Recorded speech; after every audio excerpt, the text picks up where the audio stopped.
desde dos lugares. Problematicémosla desde la parte pedagógica, el derecho a la tecnología. En la Internacional de la Educación, ustedes saben que defendemos el derecho al acceso a una tecnología de punta dentro del aula de clase, usándola y pudiéndola regular, ¿verdad? Y además defendemos la participación de los sindicatos en las discusiones de política pública y acá sobre tecnología y sobre inteligencia artificial. Entonces les voy a proponer que hoy problematicemos también, bueno, cuál es el rol de un sindicato de cara a estas discusiones, ¿verdad? Ojalá que hoy en la tarde tengamos ganas después de abrirnos muchos espacios, algo así como a codazos, pero bueno, sí, espacios de discusión en diferentes niveles de toma de decisión, porque pareciera como que entonces es un misterio sin resolver y que no podemos ir a discutir y a regular, y sí hay que irle a tocar la mesa a muchas autoridades en diferentes ámbitos a nivel nacional e internacional para que estemos sentadas hablando de qué regular, diciendo qué es lo que pasa con los algoritmos, qué es lo que hay que estar haciendo auditoría de los resultados de los algoritmos, por un lado, y luego por el otro gran lado, qué es lo que nosotras y nosotros en el aula también tenemos que ayudar a problematizar en nuestros estudiantes, ¿sí? Y lo decía doña Hilda, ¿verdad? ¿Qué montón de mecanismos digitales hacen que a una estudiante nuestra se le aparezca una cosa u otra en TikTok, ¿sí? ¿Qué es lo que está pasando para que una dirigente, digamos, o política o municipal, reciba un montón de violencia de género digital y empezamos a escuchar de granjas de trolls? Bueno, esto lo tenemos que poder problematizar aún sin ser expertas en inteligencia artificial, porque no tenemos que serlo, somos expertas en el derecho a la educación pública, en lo que significa garantías y acceso a la educación pública, ¿sí? Y también somos expertas en condiciones laborales decentes para nuestro gremio.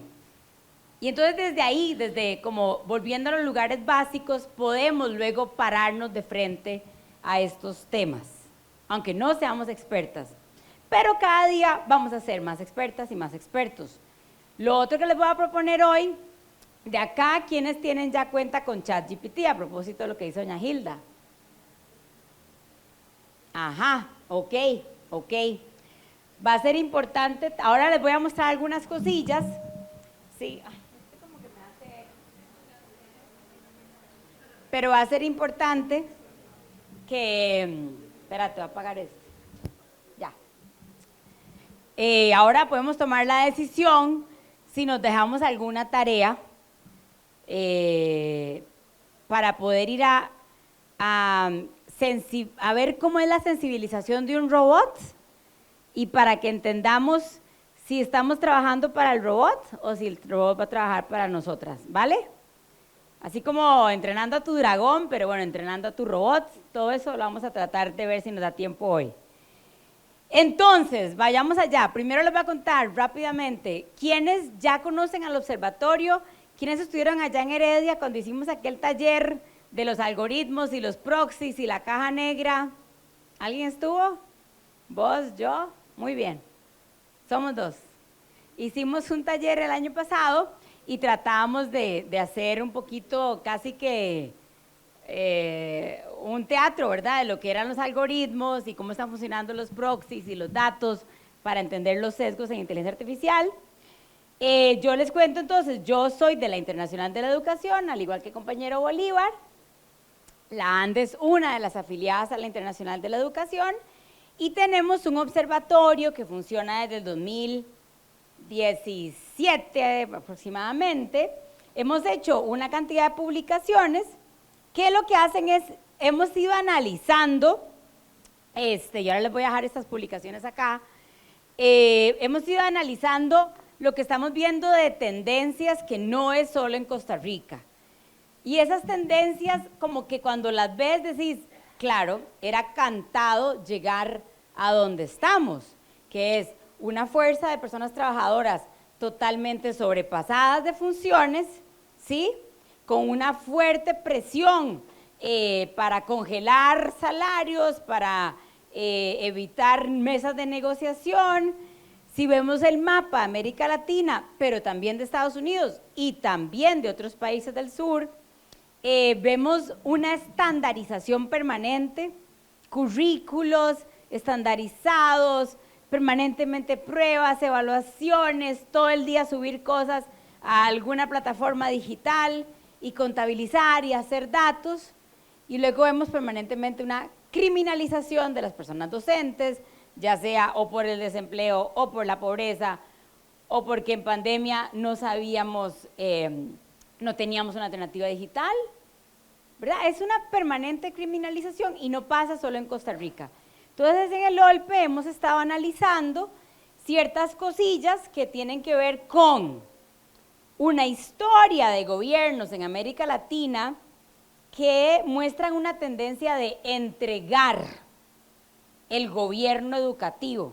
Entonces yo me siento con un Banco Interamericano de Desarrollo, o con el Banco Mundial, o con una ONG, o con una fundación, y les voy entregando una gran cuota de poder para definir lo que pasa en la política educativa, lo que pasa en el aula de clase. Ahora voy a entregar que lo que habla son de 5 tendencias que hemos visto, y muy fuerte vamos a encontrarnos, no solo en Costa Rica, repito, pero esta cultura dentro de las autoridades educativas, dentro de los gobiernos, unos tras otro, una cultura de una narrativa de criticar permanentemente lo público, sin tomar en cuenta que tenemos pues casi 40 años de experimentos público-privados, ¿verdad? Por ejemplo, toda esta cosa de comprarle servicios a fundaciones permanentemente, de comprar programas o de tener ONGs, o incluso ahora en el nivel que estamos viendo Instituto Nacional de Aprendizaje, ¿verdad? La noción de subcontratar, y son una serie de experimentos con fondos públicos que luego se le pasa la factura a la esfera pública y se dice no funcionan los profes. Pero tenemos años de estos experimentos. Esto lo analizamos en el observatorio, hay una publicación en nuestra página web del observatorio que hace un análisis para Costa Rica, por ejemplo, de lo que ha estado pasando, recomendaciones que da la OCDE, la Organización de Comercio y Desarrollo Económico, muy fuerte, muy complejo entender unas recomendaciones que lo que nos hablan es de naturalizar, por ejemplo, el cobro de la educación superior, de naturalizar que crezcan los negocios de educación privada en primera infancia. Hay una serie de recomendaciones que pareciera que tienen sentido para el acceso a la educación, pero luego empezamos a ver que lo que hay detrás es un apoyo al mercado, al comercio, con el derecho a la educación. Empezamos a naturalizar que haya que pagar por el derecho a la educación. Y peor aún, no solo en Costa Rica, a nivel global, empezamos a naturalizar que lo gratis es caridad, no es derecho. Es porque vos fallaste y no pudiste ir a comprar educación. Entonces la que es gratuita es de caridad. Te la va a dar una iglesia, te la va a dar una ONG, ¿sí? Y hemos perdido, se nos ha desdibujado la noción de sujetas de derecho a una educación pública robusta, con buen financiamiento, con buena tecnología, con personas docentes con tiempo como para venir a hacer estas reflexiones. Todo eso, compañeras, pues busquen nuestras publicaciones cuando puedan, lo hacemos en el observatorio. Y nosotras, quienes ya han estado en charlas con el observatorio, se saben esta parte de memoria, porque tratamos siempre de recuperar una evidencia, porque hay algunos sectores que cuando atacan lo público lo que nos dicen es, ay, ustedes en lo público no son innovadores, o sea, es todo viejísimo y cacreco. Y nos gusta, bueno, ponernos a revisar. Y entonces, vean, nosotras siempre sacamos un articulillo que es de 1986 del Banco Mundial, 1986 menos 2024, 14, 37, no sé, ¿estás seguro? 38, 38. Del Banco Mundial, que ya en 1986 decía, vean, América Latina se está cayendo el negocio, vayan sectores empresariales, hagan alianzas público-privadas, vayan, corra, corra, corra, hay negocio para universidades privadas. Y es todo un estudio de mercado que analiza cómo América Latina, como tiene estados, ¿verdad? Tenemos estructuras públicas, podían o comprarle servicios a los privados o la población podía comprar servicios educativos. Entonces ya en el 86 empezaban a decir que crezca la oferta privada. Luego en 1900, ay, eso está mal, 1990 es, me faltó un 90. Un informe que vos lo lees y vos decís, pero ¿cómo? Esto ahora tiene 34 años de haber salido. Y vean lo que decía, igualito que ahora la OCDE para Costa Rica. Decía, reduzca el currículo, matemática y español te sacará de la pobreza. Decía, no le den tanta plata a la universidad pública, repártala en secundaria. Que la gente que pague pueda pagar. 1990, y atención, y dice, los trabajadores públicos son muy caros, se llevan mucha plata del presupuesto. Entonces uno dice, o sea, tienen 40 años de decirme lo mismo y me dicen que ellos son los que van a innovar. Entonces, ¿nosotras qué hacemos en el observatorio? Seguimos revisando documentos actuales y en el 2016 vemos que el Banco Mundial está presente en todas las reformas, digamos, de educación de América Latina. Y el Banco Mundial nos tiene endeudados. América Latina tiene el 43% de toda la plata de préstamos que yo les llamo experimentos para educación. Porque nosotros íbamos y veíamos, y toda la plata que el Banco Mundial va prestando para educación, 43% en América Latina. Y son experimentos como cuáles, bueno, como aquellos de, recordemos, bueno, los 200 días de clase. O aquí todavía no está pasando tan fuerte, pero lo hemos visto en Paraguay, en Ecuador, cierre de escuelas unidocentes o multinivel y generar megacolegios, que supuestamente te ponen un sistema de transporte que nunca sabemos a quién se le subcontrata. Todos esos son experimentos, o por ejemplo, bueno, la famosa evaluación, la evaluación estandarizada, o por ejemplo cosas como, que luego ya entró la OCDE a recomendar, vincular el progreso en tu carrera a evaluaciones de tus estudiantes, diseñar presupuestos de centro educativo por resultados, cosas que quienes estamos en las aulas sabemos que no tienen mirada pedagógica y que quienes están en el Estado deberían saber que no tienen mirada estatal, ¿sí?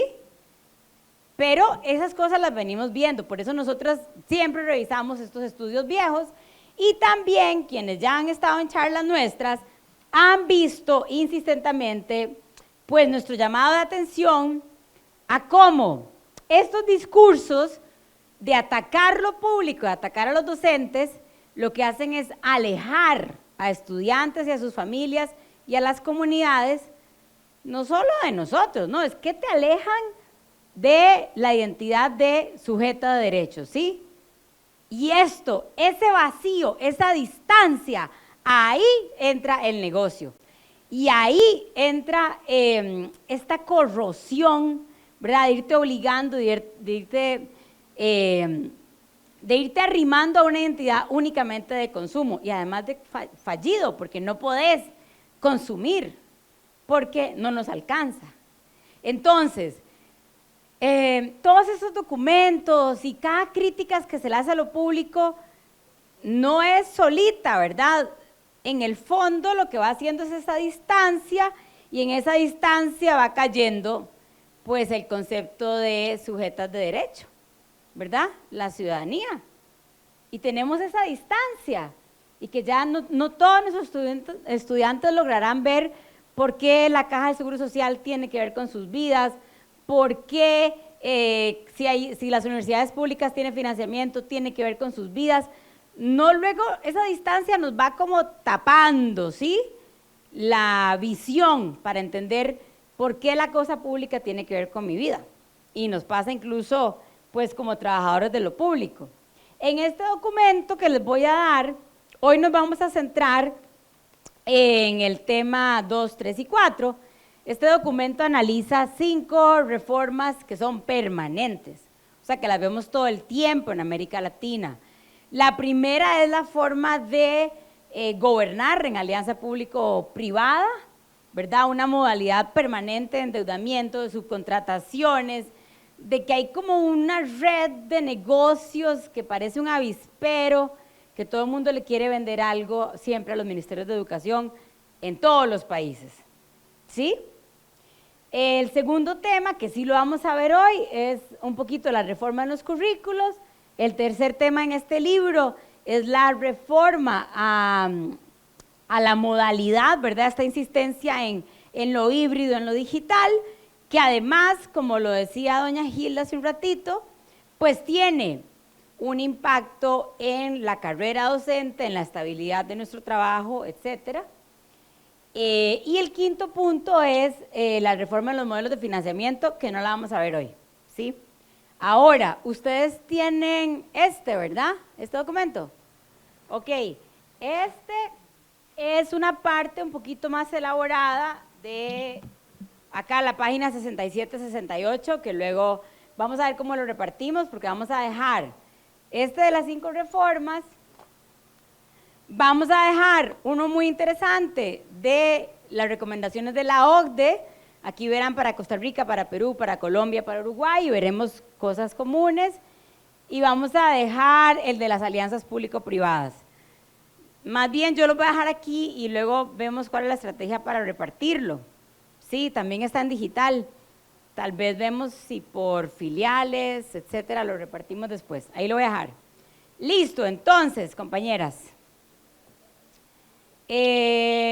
Vale, vamos a avanzar. Cosas importantes, ya esto lo analizamos.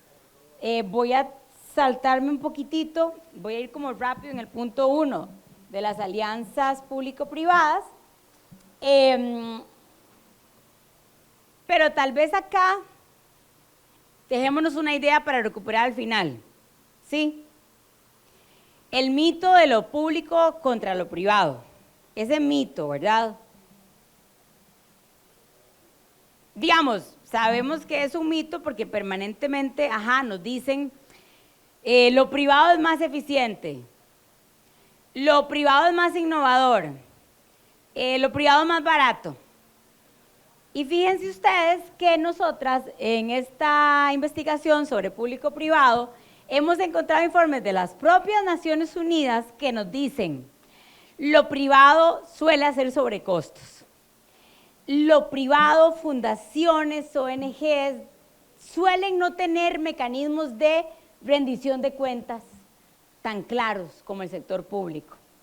Lo privado, también las Naciones Unidas tienen estudios, y aquí los pusimos, que dicen, pueden hacer licitaciones, ¿sí? Carteles de licitación listos para los amigos. Y hay tráfico de influencias. Entonces, el mito de que lo privado es mejor, atención, desde la Internacional de la Educación lo que decimos es, me parece que esa narrativa la quieren ir colocando para, por un lado, tener las manos en los fondos públicos, ¿sí? Y por otro lado, tener un control de hasta dónde llega lo público. Porque si a vos alguien te dice, no, mira vos, con matemática y lengua estás, y eso es lo que yo te voy a dar, y yo te voy a dar unos jueguitos de internet que son más o menos lengua y más o menos aritmética, y ya con eso estamos. O sea, hay un control de hasta dónde avanzamos, hasta dónde problematizamos, hasta dónde hacemos compleja la enseñanza y el aprendizaje, ¿verdad? El proceso pedagógico. Y lo otro que estamos viendo en alianzas público-privado es que, ¿por qué se parece tanto lo de Costa Rica, lo de El Salvador, lo que nos traen a México, lo que nos traen a Perú? Sí, porque si yo produzco algo, un productito, y invierto poquito y luego lo puedo repartir por un montón de países, tengo más retorno, ¿qué dijo? Ganancia, ajá, rentabilidad, eso. Entonces las alianzas público-privadas suelen estandarizarnos y nos ponen unitalla para muchas cosas, sí, porque están invirtiendo un poquito. Vimos en pandemia, ¿se acuerdan? ¿Quiénes usaron los juegos, qué sé yo, los de Telefónica, los de Claro, ¿no? ¿No usaron esos enlatados? Pero nosotros empezábamos a ver que en México, en Guatemala, en Colombia, en Perú, se usaba lo mismo. Vos decías, pero si no tenemos los mismos currículos educativos. Pero la oferta de ciertas empresas o de ONGs o fundaciones está estandarizada para poderla sacar a un mercado más grande. Entonces es un mito que lo privado funciona más, y el otro gran mito es, lo privado no tiene intereses políticos. En cambio, los sindicatos están llenos de intereses sectoriales, no les importa la educación, solo les interesan sus posturas. Y por eso es muy importante también que empecemos a ir notando ciertas alianzas de los sectores privados con ciertos grupos políticos también, porque empezamos a ver este otro discurso del mito de lo neutral. Somos neutros políticamente, no tenemos ideología. Falso, hay una ideología de controlar los fondos públicos, de controlar el contenido curricular. Hay una ideología que tiene que ver con controlar la carrera docente, con controlar a quién contrata y a quién no los ministerios de educación. Hay una ideología que tiene que ver con cuáles carreras universitarias tienen financiamiento y cuáles no, y ahí podemos seguir. Entonces, el primer punto que debatimos, tanto en este documento de las 5 reformas, pero quienes quieran profundizar, traten de leerse el verde de los mitos de alianza público-privada. El primer punto es, no son neutrales y más allá hay un interés de control, sobre la dinámica pública estatal. ¿Qué pasa? Que tenemos que revisar porque en nuestra vida ciudadana eso ha estado como erosionando también nuestras ideas. Bueno, como vamos de tiempo, súper bien. Ahora sí, entremos en materia. Qué bárbaro, Bolívar, porque me desconcentraste. Bueno, voy a avanzar. Nada más, entonces, ya estamos de acuerdo con varias cosas. Estamos de acuerdo en que hemos visto una tendencia de gobiernos, administraciones en América Latina que deciden entregar sus funciones, que deciden poner en manos de otros terceros y privados la definición de política educativa. También deciden, digamos, no avanzar en negociaciones colectivas, ¿verdad? Empezamos a ver que no se sientan con nosotros, se sientan con una ONG, no se sientan con nosotros, se sientan con un Banco Interamericano de Desarrollo, pero con los docentes no se llegan a sentar, ¿sí? Eso lo estamos viendo también fuertemente como una tendencia. Ahora, ¿qué pasa con esto? Lo otro que, antes de aterrizar en inteligencia artificial, vemos que ha sido como el camino hacia esto, es esa transformación de los sistemas educativos en una idea de un sistema de colocación de ciertas competencias. Entonces yo a vos lo que te tengo que alistar es para que vos sepas, qué sé yo, pues inglés, para ir a trabajar en Accenture, como mi sobrina, que acaba de trabajar ahí, empezó a trabajar ahí, y yo digo, necesito un sindicato, porque tiene un trabajo muy duro, que es el de estar revisando contenido, a ver cuál contenido es violencia, cuál contenido es automutilación, cuál contenido, ¿verdad? ¡Qué duro! Y no hay un sindicato para ese sector de trabajadores digitales, súper jóvenes. Bueno, ¿verdad? Entonces hay una noción de que los sistemas educativos lo que tienen que hacer es preparar a la gente para un empleo, ¿sí? No para una vivencia democrática ciudadana. Entonces esta noción de ir generando sistemas de administración de aprendizajes es más Si yo digo, bueno, entonces yo tengo que aprender, son 6 cursos, porque con eso va a conseguir trabajo, ¿verdad? Tiene sentido, entonces, modelos de educación con robots, inteligencia artificial o plataformas digitales, porque no te está preparando como un ser humano integral, sino son ciertos aprendizajes y ciertas competencias. Otro día podemos hablar también de ese cinismo, porque todas y todos sabemos que para tener un trabajo no necesariamente es que tuviste que aprender algo en el colegio, es que tiene que haber fuentes de trabajo, ¿sí? Y si sos mamá, tiene que haber centros de cuidado para poder ir a trabajar, ¿sí? Y si vivís en algún lado, tiene que haber acceso a transporte público, y ahí podemos seguir para desenmascarar también ese cinismo.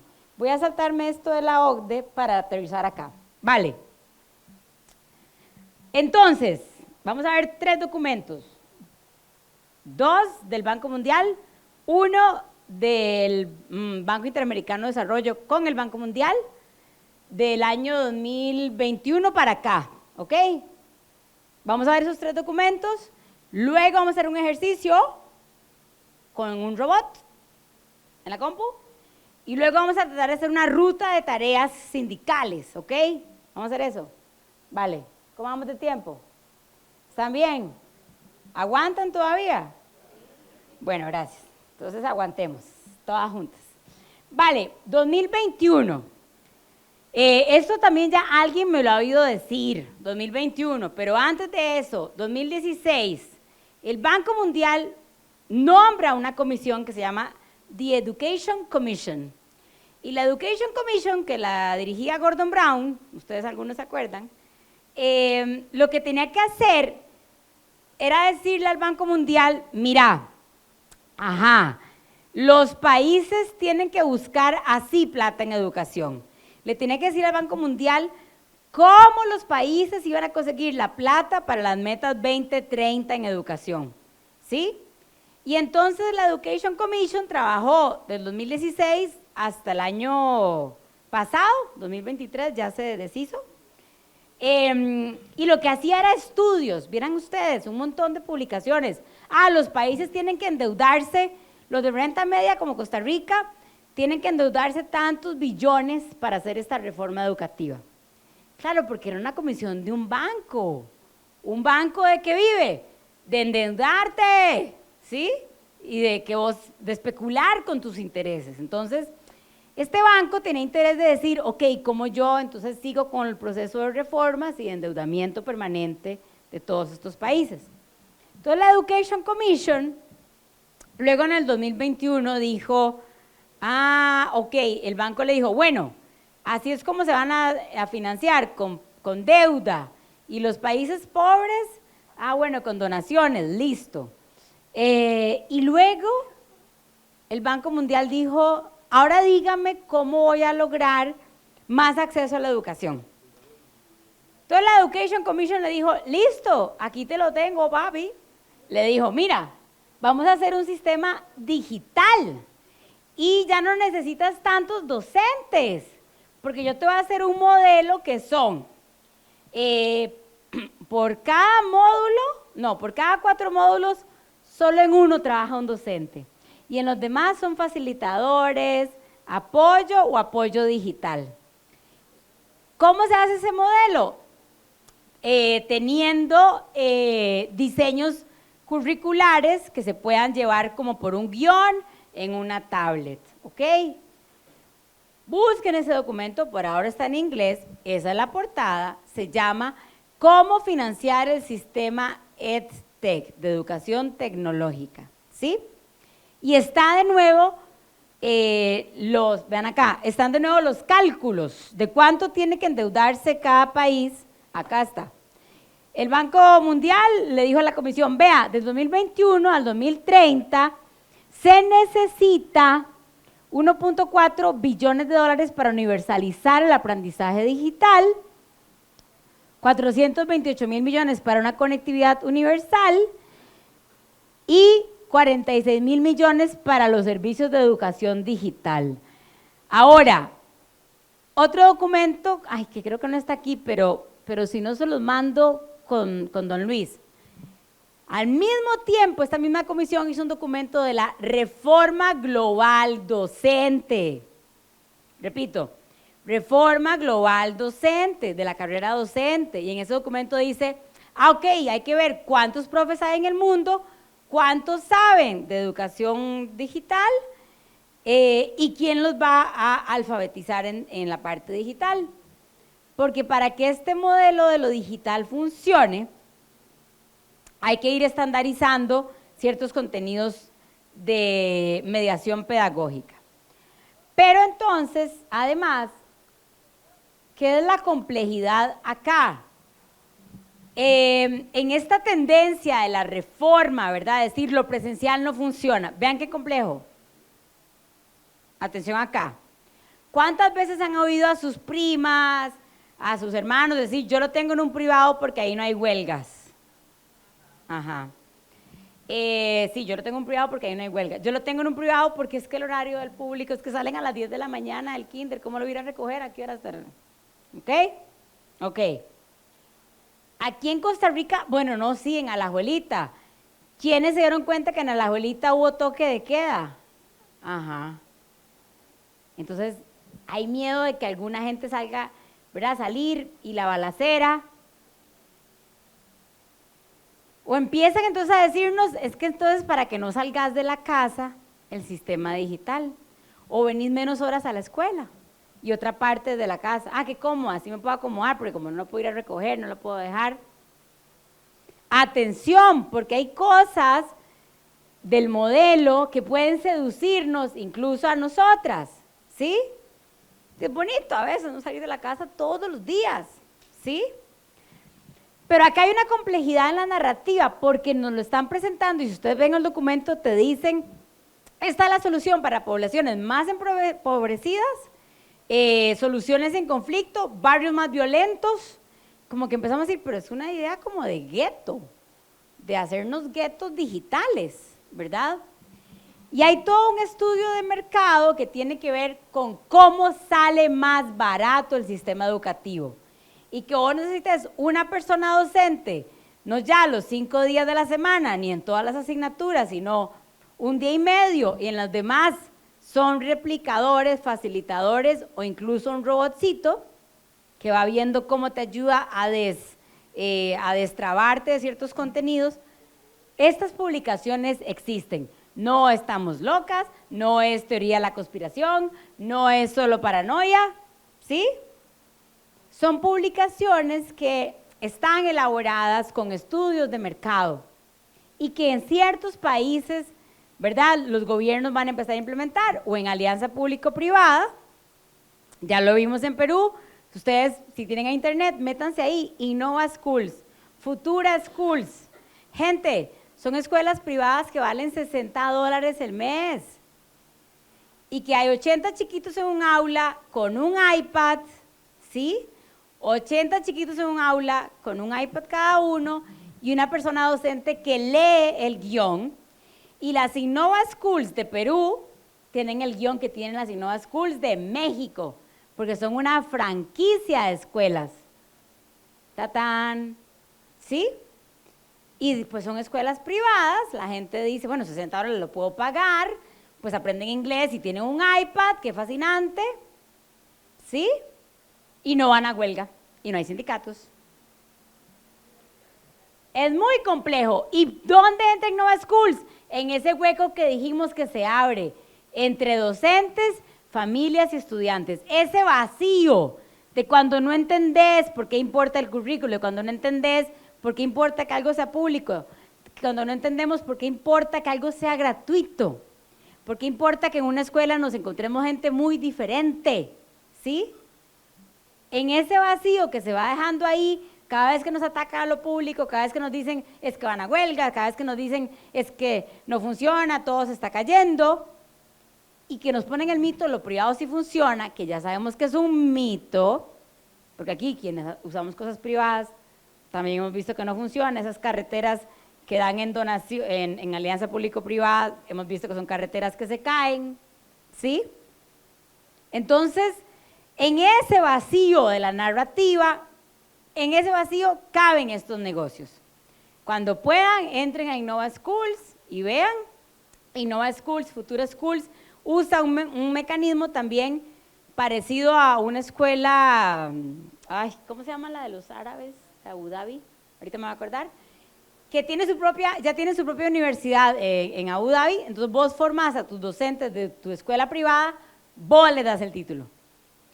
Vos les enseñás lo que tienen que hacer como docentes. Entonces no es como que luego vos realmente sos docente, sos un reproductor de un modelo de enseñanza. Vale, eso es una publicación del Banco Mundial. Vamos a avanzar rápido. Otra, más reciente, esta es del 2022. El BID dijo, claro, Banco Mundial, pero ¿cómo querés que yo haga un modelo todo tecnológico si no hay internet? Si no hay banda ancha, si yo descargo una tarea y no se me descarga o no la puedo subir, o estoy en una llamada y se me cae la llamada, etc. Entonces, de nuevo, los bancos, una publicación que se llama Conectividad Educativa en Zonas Complejas. Cuando lees ese documento, no lees, importantísimo, cada centro educativo, cada CINDEA, ¿verdad? Cada colegio con laboratorios de cómputo fuerte, no. Lo que lees es, países y gobiernos garanticen que sea atractivo el negocio de conectividad para las empresas que venden conectividad. Repito, lo que dice ahí es, gobiernos garanticen medidas compensatorias para que una empresa de internet quiera ir a un pueblo como San Vito, quiera ir a un pueblo allá como allá La Cruz, Coajiniquil, que cada vez que uno va, pues se cae algo, ¿verdad? Entonces, de nuevo, son los bancos diciendo, hey chiquillos, aquí hay ámbito para negocio, aquí hay, hagamos negocios aquí. Ahora, no te problematizan que el internet sea gratuito, que sea público, no. Te dicen que el Estado le garantice condiciones para que las empresas quieran ir a poner un poste de internet, bueno, un poste, o sea, ya ustedes me entienden, el poste del wifi. Es complejo que estas publicaciones existan, porque cada vez que hay estas publicaciones te dicen que por ahí va a ir una ola de reformas, ¿sí? Por eso recordemos, cuando vimos los documentos de 1986, de 1990, anunciaban esas reformas, lengua y matemática, evaluación, sector privado en primera infancia, y nosotros lo vemos en nuestra vida, día a día, ¿ok? Vale, ahora sí, voy a aterrizar en la otra parte. Ahora sí, ¿qué cosas ya existen de robots para la escuela y el colegio? Ya ustedes han entrado a Khan Academy, K-H-A-N, ¿vos sí? ¿Y qué has usado?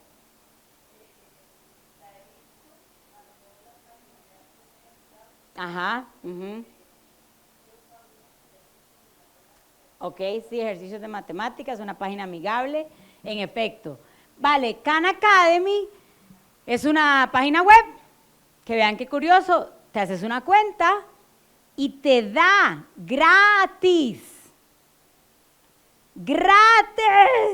la palabra más dulce para nuestros oídos, una empresa digital te regala 7,000 lecciones prediseñadas, están en español, están en inglés, están en portugués, están en algunos idiomas de la India, etcétera. No me sé los nombres de los idiomas de la India, perdón, pero digamos, están en muchos idiomas. Te entrega libros digitales. Si vos y tus estudiantes tienen cuenta, le asignás por ahí tareas y ejercicios, y además puedes ir viendo tiempo de tus estudiantes en la plataforma. Entonces vos decís, bueno, estuvo 20 minutos leyendo, no sé, mi tía Panchita. Ok. Bueno, mi tía Panchita no está en los materiales de Khan Academy. Pero vos decís, pero ¿por qué esto es gratis? ¿Por qué existe algo gratis? ¿Qué es lo que está pasando? Y no solo es gratis, hay inversionistas que le han metido, digamos, millones de dólares en los últimos años. Google, por ejemplo, ha invertido más de 12 millones. Hay una lista, digamos, si yo ahí cuento, hay aproximadamente 15 inversionistas que cada uno le ha dado 12 millones de dólares a esta empresa. 15 por 12, 15 por 12, 180 millones de dólares, ¿verdad? Aproximadamente. Ajá, 180 millones de dólares para ir desarrollando una plataforma digital. Son inversiones, es plata que se le da para que vaya diseñando. No le están pidiendo retorno, son inversión, capital semilla, ok. Ajá, y ya esta empresa ha piloteado un tutor que se llama Canmigo. Es un tutor que si yo estoy haciendo un ejercicio de matemática y me quedo trabada, me pregunta, ¿qué te cuesta? ¿Qué es lo que no entendiste? ¿Te puedo ayudar otra vez? Te doy un tip. Y es un robot, ya no es un docente, es un robot. Entonces veamos una cosita. ¿Por qué es gratis? Ay, acá está. ¿Por qué es gratis? Y no solo es gratis, tiene 13, casi 14 millones de estudiantes en todo el mundo usándola. Tiene, bueno, 7 millones de descargas de materiales en Khan Academy Kids. Hay aproximadamente, quiero ver la cantidad de familias que antes la tenía. En alguna parte tenía la cantidad de docentes y de familias. Contra esos 13 millones de estudiantes hay aproximadamente, creo que era 500,000 de docentes usándola. Bueno, ok. Y esto fue lo que yo les vine a contar hoy. Esos 2 minutos es lo que les voy a contar por lo que vine. La inteligencia artificial nos necesita para entrenarse. Ya lo vamos a ver. Nosotras, las usuarias y los usuarios, cuando estamos en la plataforma, le decimos al robot cómo hay que ser. Porque los robots lo que aprenden es hacer mímica, ¿sí? Ellos hacen mímica en nosotras. Nosotras les damos datos. ¿Qué come el robot? Datos. Bueno, el robot no, el algoritmo, que es su sistema de funcionamiento. Necesita nuestros datos. Y por eso, ahorita vamos a aterrizar en lo que decía doña Gilda, la parte ética, ¿verdad? ¿Qué pasa con todos los datos que yo genero, que mis estudiantes generan, que mi centro educativo genera cuando usamos una plataforma? ¿Están haciendo un perfil mío? ¿Están haciendo un perfil de mis estudiantes? ¿Hay un perfil de mi escuela? ¿Hay un perfil de mis escuelas de mi barrio? ¿O de mi, digamos, distrito? ¿Y ese perfil qué es? ¿Qué dice? ¿Qué van a producir para mí a partir de ese perfil?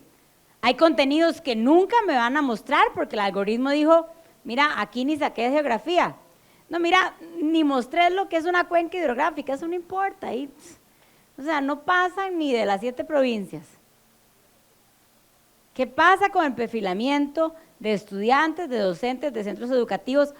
¿Cómo sabemos quién y cómo se programa el algoritmo que le dice a un robot qué hacer con los datos? ¿Verdad? ¿Qué producto después te da? Y ya vamos a ver eso. Entonces, cuando sabemos que hay 13 millones de estudiantes, casi 14 millones de estudiantes, entrenando a los robots de Khan Academy, que son robots en los que está invirtiendo Google, y luego vemos que el Banco Mundial dijo, vámonos por un sistema de modelos donde las personas docentes estén menos presentes y está más presente la facilitación híbrida, ¿sí? Tutores y tutoras digitales, ok, vamos teniendo el mapa. Porque aquí hay un cinismo de esos estudiantes y esos docentes, estamos entrenando un sistema digital que quiere, pues de alguna forma, competirle o debilitar el rol docente, debilitar la noción pedagógica presencial docente, ¿sí? Ok, pero ahorita vamos a ver por qué eso no va a pasar. Vale, y por último, para hablar de los negocios que hay, quienes no han usado Khan Academy, lo otro que está habiendo en el mercado son planes, digamos, el plan de clase, ya te lo entregan, O lo podés también comprar y te entregan todo, si querés todo un guión que vos solamente vas leyendo, que ya está prediseñado. Ahora les voy a decir otra cosa.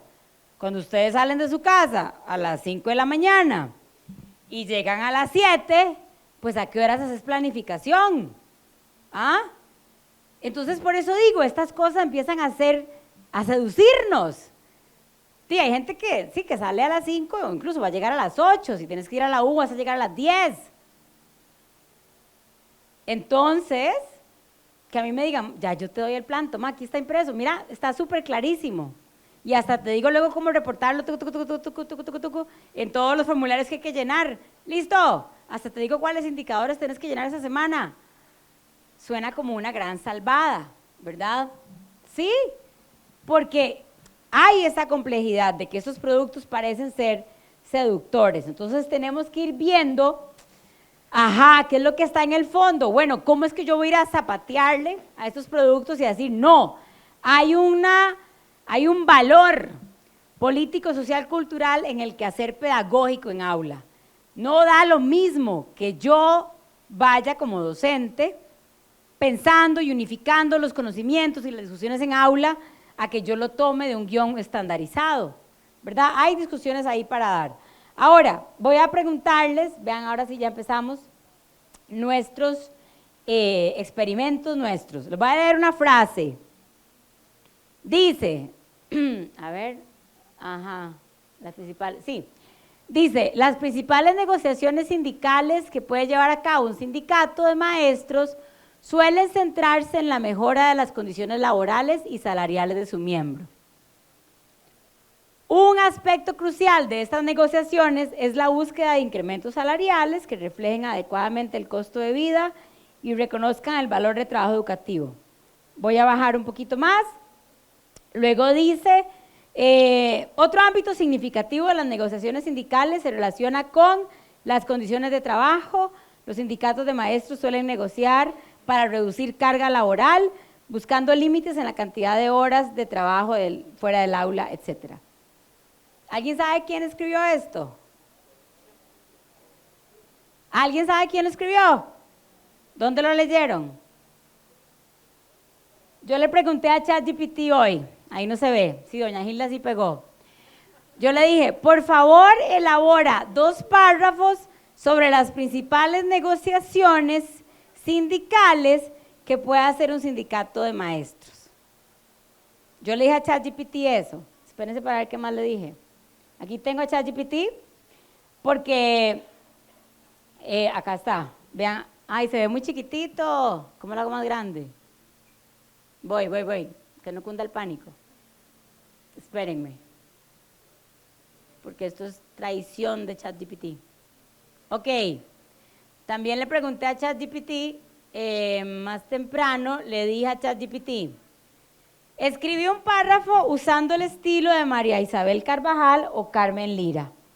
Y ChatGPT escribió, en las aulas humildes de los barrios obreros, donde la luz del sol filtraba tímidamente a través de las ventanas empolvadas, los maestros, con sus manos curtidas por el trabajo y el corazón lleno de esperanza, se convertían en faros de sabiduría y resistencia. Eso es lo que ChatGPT tiene alimentado de que escribía Carmen Lira, ¿verdad? ChatGPT pues tiene todo lo que escribió María Isabel Carvajal, seguramente cosas del Partido Comunista, seguramente se acordaba que hizo pues toda la propuesta de educación en primera infancia, y va y revuelve y saca esto. Vean, espérense otra cosa. Vamos a ver si ChatGPT todavía me quiere hablar, espérense. Le voy a preguntar, no, mentira. No, lo otro que les quería mostrar, pero tiene que tener el párrafo.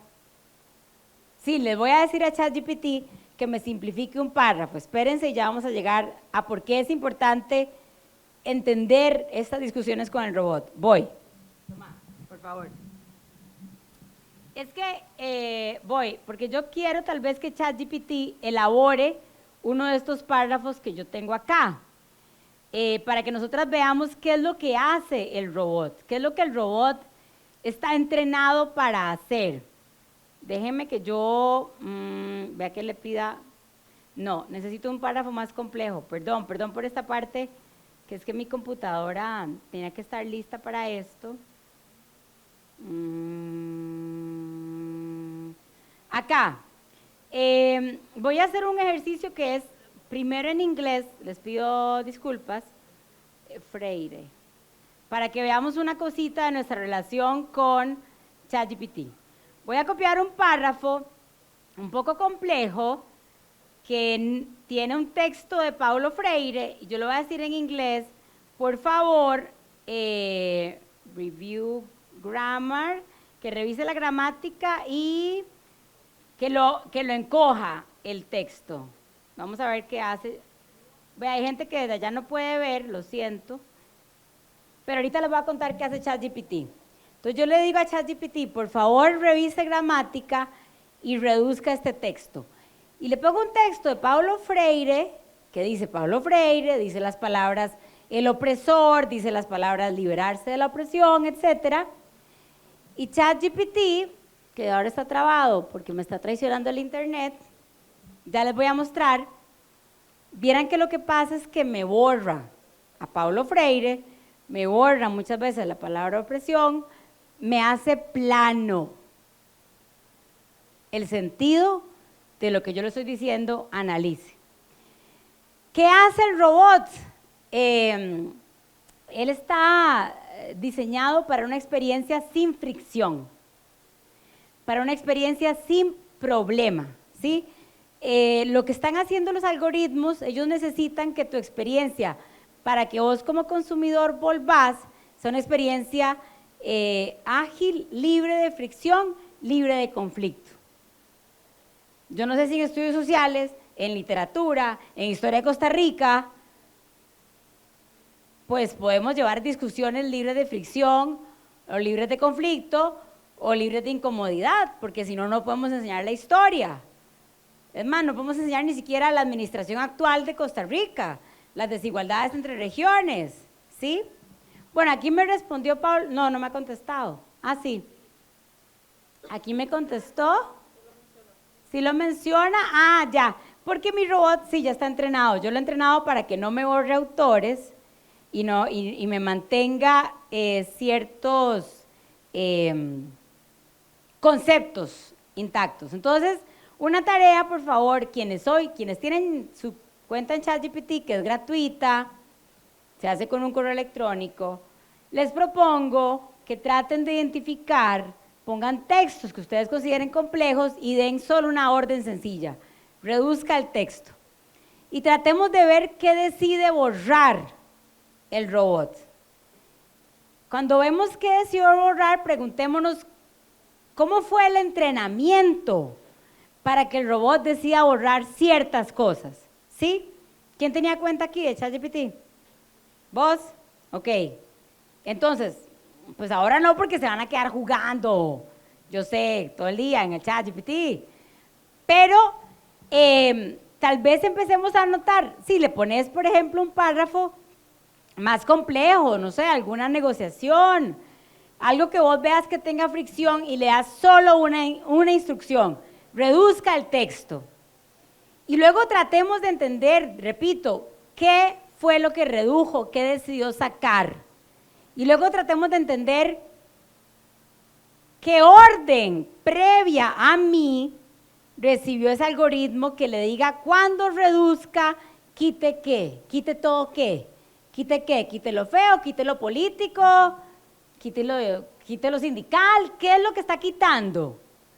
Tenemos que empezar a nosotras mismas en esa relación de qué le digo yo a ChatGPT, cómo reacciona y cómo le doy una orden diferente, empezar a ver a qué se están enfrentando nuestros estudiantes cuando usan estas herramientas. Porque hay un montón de contenido y un montón de discusiones y debates que el robot va a aplanar. Y si nuestros estudiantes creen que así de plana es la realidad, van a perder capacidad de esas relaciones complejas. Van a perder capacidad de entenderse a sí mismos como ciudadanos de una sociedad compleja, cuando vayan al mercado laboral les va a faltar un montón de capacidad de profundizar, de juntar cosas con cosas, que es lo que finalmente enseñamos en el aula, que es poder conectar todo lo que has vivido, todo lo que has aprendido con más cosas. Entonces, para mí el ejercicio de estar entendiendo qué es lo que hace ChatGPT y cómo es que se entrenó y por qué ese entrenamiento nos falla y nos queda cortos y nos aplana la realidad, es un ejercicio que pues tenemos que estar haciendo. Déjenme un segundito, ahora sí, ya casi vamos a terminar, tengan paciencia. ¿Cómo les va? ¿Ya tienen que ir al baño? Ya casi, se lo juro. Ya casi estamos ahí. Ay, ¿por qué tan odioso este PowerPoint? Espérenme. Ya voy. Ahora, esta es la parte que es importantísima. ¿Qué te pasa a ti? ¡Ay, no! Traición. Traición del... Sí. Bueno, ahorita se abrirá. Y tal vez mientras se abre... Poli, usted sabe usar Mac, sí, ¿verdad? Ahorita se abre. Algo importante. Bueno, la gente de Facebook, por dicha, sí sigue viendo el PowerPoint. Aprendámonos 3 palabras. Voy, ya lo voy a abrir, sí. Voy. Ya voy. Es que lo que necesito es volver a las palabras que nos tenemos que aprender hoy. No, yo le pregunté de todo a ChatGPT esta mañana. Le dije, por favor, enlista los principales logros de la ANDE y me los dijo. Me sacó como 8 logros y todo. Ha sido muy interesante. Bueno, ahí están, pero no se ve. Ahorita vuelvo a ChatGPT. Ahora, lo que quiero es que pongamos un momento en discusión cosas que podemos hacer como sindicato, como organización, independientemente, repito, independientemente si me siento cómoda o no usando una herramienta digital. Vean acá, organizaciones sindicales, primer debate muy interesante que podemos dar es ¿qué significa esto que se está discutiendo en el mundo de decolonizar el Internet? ¿Qué es eso? Ya vamos a ver, decolonizar el Internet, ¿qué es? ¿Qué es evitar que haya subrepresentados en los datos digitales? ¿Qué es prevenir los sesgos de género y de etnia? ¿Cómo vamos a lograr herramientas digitales con lenguas indígenas? ¿Sí? ¿Cómo se mejora la ciencia de datos? Y ahora vamos a esto, entonces. Sabemos que hay que tener legislación en inteligencia artificial, ¿por qué? Y, ojo, que el sector educativo tiene que estar en esas mesas de discusión de qué regular. ¿Sí? Tenemos que estar ahí. ¿Por qué? Porque el resultado final de cada interacción con algo digital es un resultado que impacta el proceso pedagógico y educativo. Tanto para cuando nos formamos como docentes usando herramientas digitales, como para cuando yo las llevo al aula o cuando mis estudiantes las usan a solas en la casa. Por eso yo, como organización de docentes, tengo que poder discutir con otro montón de contrapartes qué pasa en ese entrenamiento a los robots. Entonces vamos acá. Hay datos, atención, los datos de por sí están sesgados en el mundo. ¿Por qué? Porque los datos que alimentan a un robot son datos que suelen ser de gente de ciudades donde hay internet, ¿sí? Tal vez la gente de ciertos grupos étnicos tiene más uso al internet que otros, ¿sí? Tal vez la gente de un nivel socioeconómico tiene internet todo el día de calidad y puede estar generando datos para los sistemas. En cambio, tal vez si yo soy una niña cabecar, pues el robot nunca sepa mi comportamiento. Entonces yo estoy subrepresentada. Máxime si el español no es mi idioma materno, ¿sí? Entonces hay un sesgo en los datos. Sabemos que mayoritariamente los datos reflejan comportamientos de hombres blancos urbanos en el mundo, ¿sí? Luego sigue una división por género, etnias, edades, etc. Pero entonces luego, el robot es alimentado con datos que ya están sesgados. Y el robot lo que hace para cruzar todos los datos se llaman algoritmos, esa es la orden. Hay un algoritmo que te dice qué juntas con qué y luego sacas una decisión. Y luego hay otro jefe de los algoritmos que se llaman proxies, que son formas más complejas también de mezclar la información. Entonces aprendámonos, algoritmos y proxies. Eso hay que regularlo y hay que estarlo auditando. Y se llama, atención, transparencia algorítmica. Gente, los sindicatos, las maestras, los maestros podemos exigir transparencia algorítmica en los materiales que usan mis estudiantes. ¿Por qué? Porque yo quiero saber qué decidió, cómo el robot decidió mostrarme este texto de Paulo Freire o este de Carmen Lira. ¿Qué fue la orden que recibió? ¿Escribió un texto sin conflicto? ¿Escribió un texto que solo cuente lo más actual? Nosotras, cuando pedimos transparencia algorítmica, sabemos cuáles decisiones están atrás de la información que nos aparece. Y podemos decir, esas decisiones no nos funcionan, necesitamos otras. Hay que reentrenar ese robot. Y por eso hay que pedir transparencia algorítmica y auditorías algorítmicas. Que vos estás diciendo, ok, yo estoy viendo permanentemente, ¿qué le sale en el TikTok a mis estudiantes? ¿Será que a los estudiantes de desamparados les sale lo mismo que a la gente, no sé, de Calle Blanco? Sí, no, ¿por qué? ¿Qué está pasando, verdad? ¿Qué otras formas de desigualdad se están generando por decisiones algorítmicas? Y repito, aunque no sepamos nosotras mismas programar un algoritmo, no importa. Nosotras sabemos de lo que es acceso a la educación, de lo que es proceso pedagógico, y sabemos por qué hay que estar regulando y auditando los procesos que van a impactar, ¿sí?, finalmente en la equidad y en la igualdad de lo que pasa en las aulas. Entonces, hoy nosotras no íbamos a aprender definitivamente del todo cómo usar el robot en clase, pero si ustedes pueden empezar a usar su cuenta y empezar a ver esas formas en que nuestros estudiantes van a estar expuestos a un contenido sí y otro no, y tenemos que empezar a ayudar a nuestros estudiantes a poder discernir cómo pedir más información, porque si no somos más críticas en cómo pedir información, el algoritmo va a decir por nosotras qué nos da y qué no nos da, ¿sí? Y lo último, porque voy a dejar para otro día que me inviten, don Luis, ya le va a tocar, lo siento mucho, invíteme otro día. Ahí les voy a dejar luego, hay una lista de universidades y vemos que son la mayoría de universidades privadas las que están dando estas carreras, pero nosotras, a la hora que nos dicen, bueno, sí, ustedes tienen que dar alfabetización digital, listo, listo. Es más, ¿qué más queremos? Queremos alfabetización digital con mirada crítica.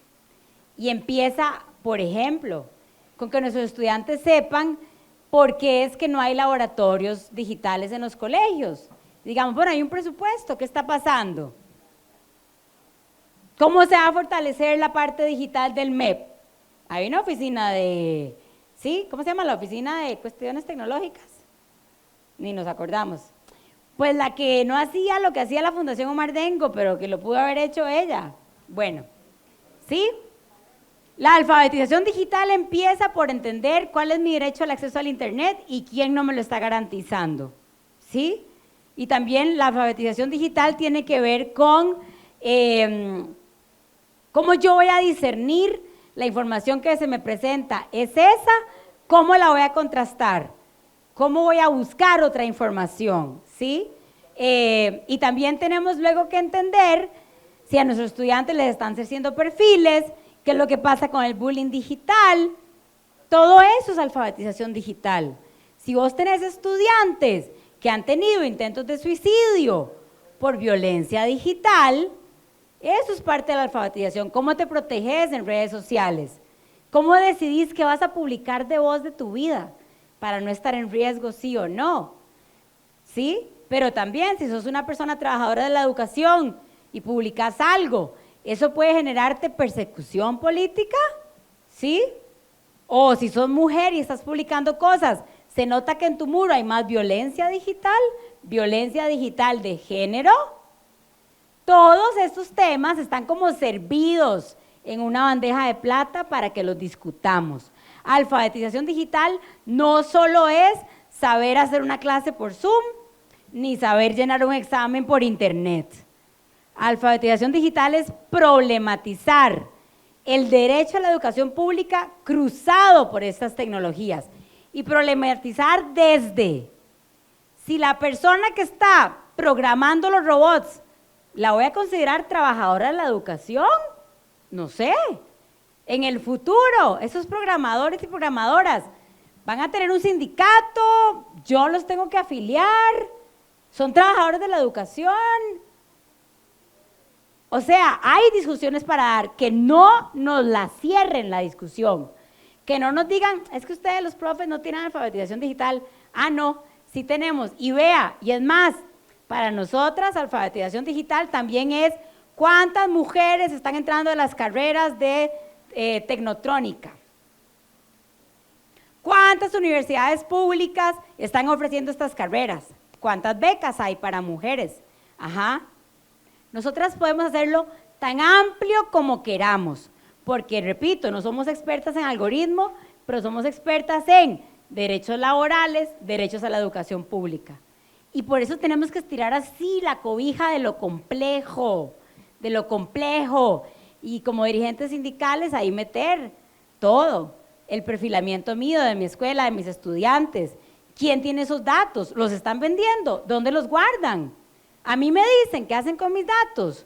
¿Qué firmó mi Ministerio de Educación cuando dejó que yo usara la plataforma en mi colegio? ¿Se firmó algún protocolo de seguridad? Entonces hay un gran debate por dar, que hay que meterle perspectiva política pedagógica y que no nos digan es que ustedes no saben usar internet, porque eso no es alfabetización digital. Alfabetización digital es traer toda esa perspectiva de derechos, ¿sí?, al uso de las tecnologías dentro del proceso de enseñanza-aprendizaje. Entonces, yo diría, tal vez, las que tienen ese papelito, vieran que podemos a partir de aquí incluso armar, bueno, ¿qué tendría que ser un pliego de negociación? De yo irle a decir al MEP y luego al MISIT y a un montón de gente y a la UCR y al CONARE y etcétera.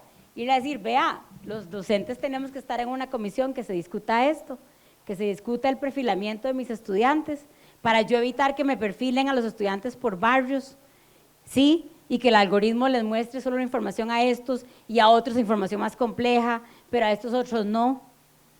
Tenemos que estar sentadas en las mesas, tenemos que exigir que las mesas sean de discusión amplia y no solamente pensar que la alfabetización digital es hacer clases por internet, porque es mucho más complejo. Es la experiencia de ciudadanía, de sujetas de derechos, atravesados por decisiones digitales que nos colocan de una u otra manera más privilegiados, más excluidas de cara a la tecnología y a la información. Entonces, repito, creo que estamos en el lugar adecuado para empezar a pensar esas cosas.